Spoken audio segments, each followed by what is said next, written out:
Você já se perguntou como que sabemos a composição de determinados objetos astronômicos? Ou como descobrimos que boa parte das galáxias estão se afastando? Essas duas perguntas estão entrelaçadas e com esse vídeo vamos te ajudar a entender como que essas coisas funcionam.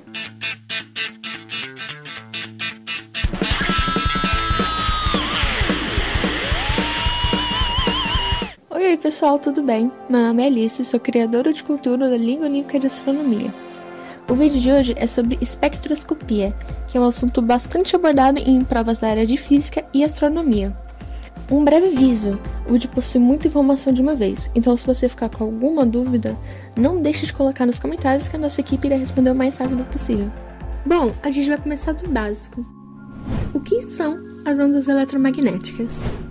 Elas são uma forma de propagação de energia que não precisa de um meio para se locomover e também não transporta matéria. As ondas eletromagnéticas estão em todo lugar. No micro-ondas, quando você esquenta seu almoço, também quando seus avós escutam música no rádio e até quando você acende a luz do seu quarto. A radiação eletromagnética possui frequências. Quanto menor o comprimento de onda, maior é a frequência. Ou seja, eles são inversamente proporcionais. Os dois opostos são, por exemplo, os raios gama e as ondas de rádio. Os raios gama possuem comprimento de onda do tamanho de uma fração de átomo, mas também possuem uma frequência alta. E o rádio chega a possuir tamanho de edifícios, mas possui uma baixa frequência. E se a gente colocar todas as frequências uma no lado da outra, do menor comprimento de onda para o maior, a gente vai ter algo chamado espectro eletromagnético. Nela está contida todo o espectro visível, que são as cores que a gente consegue enxergar, até o que o olho humano não consegue ver. E um fato bem triste para a observação astronômica terrestre é que boa parte da radiação que vem das estrelas, que poderia ser utilizada para estudos, é barrada pela nossa atmosfera. Mas graças ao avanço da tecnologia, a gente já conseguiu superar essa barreira. Atualmente temos como principal telescópio espacial o Hubble, mas em breve a gente pode captar mais informação, principalmente proveniente da radiação infravermelha com James Webb.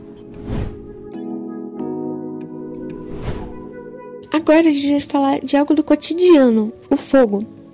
É possível obter fogo de diversas cores, além do que a gente está acostumado, como a chama amarela e azul.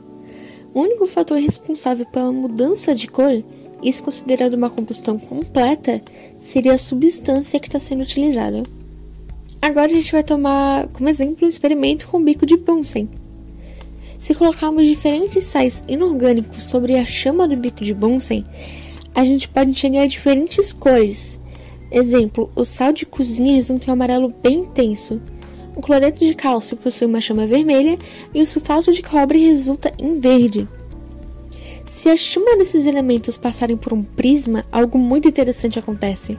Possuímos um espectro descontínuo, ou seja, só vemos alguns traços brilhantes, que esses traços têm as cores do espectro visível com um fundo escuro. Acontece que cada conjunto desses traços representam um determinado elemento, como o hidrogênio, o hélio e os outros. E cada conjunto é único. Eles funcionam como uma impressão digital ou assinatura de um elemento. Essas linhas são conhecidas como espectro de emissão. Agora que você sabe que cada elemento da tabela periódica tem uma assinatura, a gente pode falar em que situações essas assinaturas barras linhas aparecem. Esses casos são conhecidos como as leis de Kirchhoff. A primeira lei é que um corpo opaco e quente emite um espectro contínuo, ou seja, só o espectro eletromagnético, só que o visível, e sem nenhuma linha, seja escura ou mais brilhante. A segunda lei é que um gás transparente e quente produz linhas brilhantes, que são linhas de emissão, as mesmas que a do experimento falado anteriormente, que é com fundo escuro e com as linhas brilhantes. A terceira lei é, se um espectro contínuo passar por um gás que está a uma temperatura mais baixa, a gente vai ter linhas escuras referentes a cada elemento do gás frio. Essas linhas mais escuras são as linhas espectros de absorção.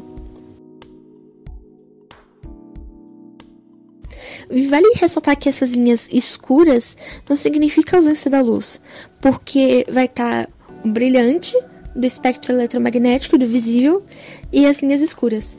Mas as linhas escuras não são realmente escuras, elas só são um pouco mais fracas, já que o gás frio, ele mais absorve a radiação / calor do que emite, então fica com esse contraste. E, resumidamente, também é assim que descobrimos a composição de estrelas com o Sol. As galáxias, ou pelo menos a maioria, estão se afastando de nós. Mas como que sabemos disso? O efeito Doppler explica, e agora que as duas perguntas do início do vídeo finalmente têm alguma conexão. Agora vamos usar um outro exemplo para a explicação, que é uma ambulância com a sirene ligada. Se a ambulância está parada e nós também, vamos ouvir o som dela em repouso. Mas as coisas começam a mudar quando ela se movimenta e a gente continua parado. Nessa situação, podemos separar em 3 casos. Primeiro, a ambulância está se aproximando.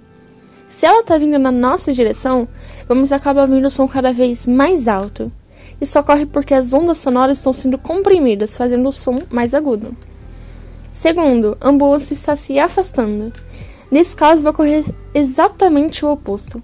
O som vai ser cada vez mais baixo e grave. Isso vai ocorrer até não conseguirmos mais ouvir o som da sirene. Isso acontece porque as ondas sonoras estão sendo meio que alongadas em relação com as de repouso, e assim produz um som mais grave. E o terceiro e último caso é se a ambulância passar por você. E essa é a junção dos dois. Vai acontecer o primeiro caso até a ambulância ficar na sua frente. Depois disso é válido o segundo. Porém, quando estudamos as estrelas e tudo mais, não podemos usar as ondas sonoras, já que elas são mecânicas, então usar a eletromagnética.